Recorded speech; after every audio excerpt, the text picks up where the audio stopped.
You know that feeling?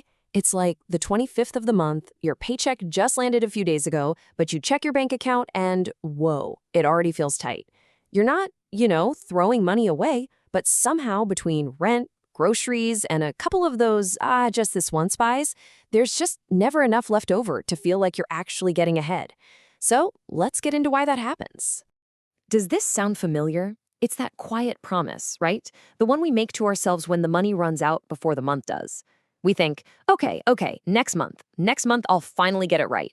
But somehow, next month always seems to end up looking exactly like the last one. And of course, that leads you to ask yourself the big question. Am I just bad with money? Is this a personal failing? A lack of willpower? We kind of beat ourselves up over it, thinking if we just had a little more discipline, everything would just click into place. But what if I told you it's not about discipline at all? What if the real issue is what you might call a decision architecture problem? The idea is that your financial future isn't actually shaped by hundreds of tiny daily choices, but by just 4 big, foundational decisions that are quietly compounding in the background, for better or, well, for worse. So let's get into the first big decision. And right away, it kind of flips what most of us think about money on its head. We've been taught that to build wealth, you need to earn more. But that's only half the story. Real wealth isn't built by what you earn. It's built by how much of it you actually get to keep. Okay, check this out, because this is where it gets crazy. Let's imagine someone earning, say, $3,000 a month. If they save 5%, which is pretty average, they'll end up with about $204,000 after 30 years. Not bad. But if they can manage to save 20% of that exact same income, they end up with over $817,000. That's a $613,000 difference. Same income, totally different future, all from changing one decision. So why don't we just save more when we earn more? Well, there's this weird psychological quirk called hedonic adaptation. Basically, every time we get a raise, our brain really quickly upgrades what we consider normal. That nicer car, the better apartment, it feels totally justified, but it doesn't actually make us happier for very long. We just adapt, and we're left earning more, but feeling just as broke as before. And I can hear you thinking it right now. 20%? Are you kidding me? That's just not realistic. And you know what? That is a completely fair point. This isn't about making some massive, painful jump overnight. So here's the trick. Instead of trying to hit 20% tomorrow, you just implement one simple rule. Every time you get a raise, a bonus, any kind of extra income, you commit to sending at least half, 50%, of that new money directly to savings or investments before you even see it. This way, you still get to upgrade your lifestyle a little, which is great, but you absolutely guarantee you're building wealth at the same time. All right, on to decision number 2, and this is a big one. If your savings rate is the engine in your financial car, then your housing cost, well, that's the weight it has to pull. And this is where so many of us quietly sabotage our own progress without even realizing it. Just look at the hidden cost of just a little bit more. Let's say you're choosing between 2 apartments. One is $400 a month more expensive. That seems manageable, right? But that $400 isn't just $400. If you had invested that difference every single month for 30 years, it could have grown to over $500,000. That slightly nicer place has a shocking opportunity cost attached to it. So why do we do it?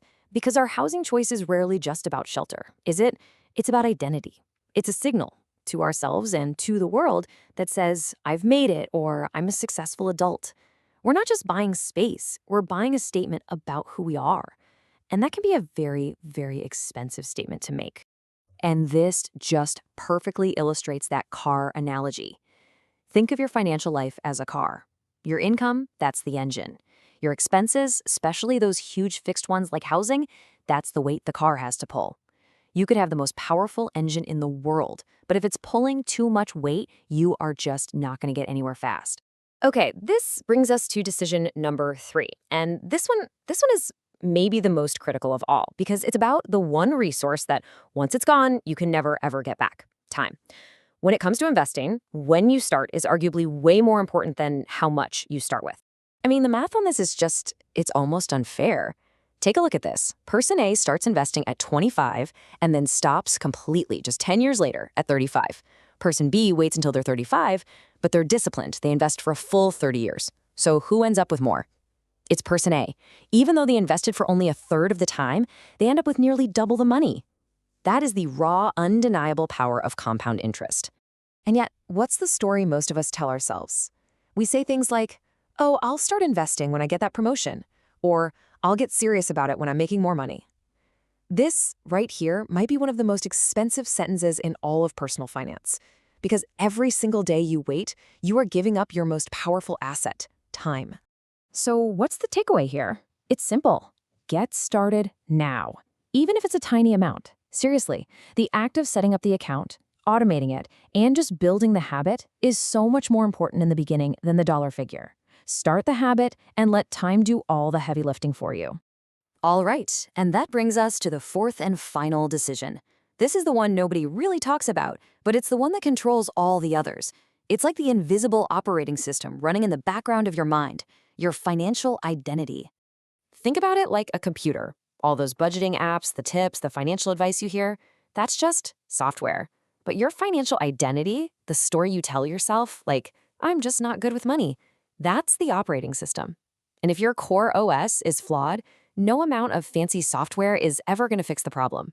Your brain will always find a way to act in line with your identity. So the only way to make a lasting change is to actually rewrite that identity. Instead of thinking, I'm bad with money, you start telling yourself, I am someone who builds wealth consistently. Or, I control my money. I make decisions my future self will thank me for. And these aren't just empty words, they're new scripts for your brain. And you prove them to yourself with small, consistent actions. So you see how these all lock together, right? It's not four separate decisions, it's one powerful, reinforcing system. A higher savings rate gives you more fuel to invest. Lowering your housing costs automatically boosts that savings rate. Starting early multiplies the power of both of those, and having a strong financial identity is what makes the whole thing run on autopilot, so you can stick with it for the long haul. And here's the best part, the big relief in all of this. You don't need to become some financial wizard or have superhuman discipline to win at this. You just need to get these few, high-leverage decisions right. That's it.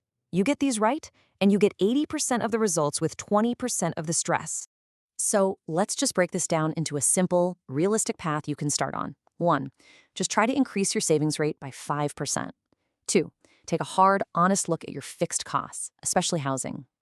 3. Start investing today. I mean it, today, even if it's just a little bit. And 4.